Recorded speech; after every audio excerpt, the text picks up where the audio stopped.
እስቲችን ጥያቄ አብረን እንስራ። ፈተና ላይ የመጣች ጥያቄ ናት። በጣም ቀላል ጥያቄ ናት። ትንሽ ማስተዋል ብቻ የምትፈልግ ናት እና ጥያቄው ምንድን ነው የምለው ኢፍ ኤ ዘ ፓወር ኦፍ 3/2 is equal to 64 what is the value of root a?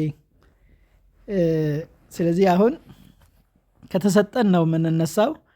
ኤ the power of 3/2 ብሎናል is equal to 64 ካለን መጀመሪያ ምንድነው የምናደርገው? ኤን እስቲ ስኩዌር የሚሆንልን ምንድነው? a the power of 1/2 ከሆነ which is equal to root a ነው የሚሆነው። ስለዚህ 1/2 እዚህ ጋር መፈለግ ነው ማለት ነው።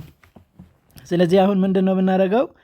a the power of 3/2 የምለውን 1/2 the whole the power of 3 ማለት እንችላለን which is equal to 64። ይሄ ማለት a ሩት ውስጥ ማስገባት እንችላለን። a ሩት ውስጥ ስናስገባው the power of 3 እንዳለ ይቀመጥና which is equal to 64 ይሆናል።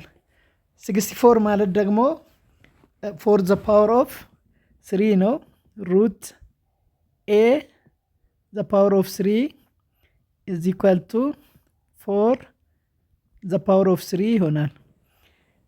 ሩታቸው ቤዛቸው ተመሳሳይ አይደለም። ሩቱ ፓወሩ ተመሳሳይ ስለሆነ 3 ስለዚህ እነዚህ ኢኩዌሽን ተመሳሳይ ለማለት ከላይ ያሉ ተመሳሳይ ከሆኑ root a is equal to 4 ይሆናል ማለት ነው።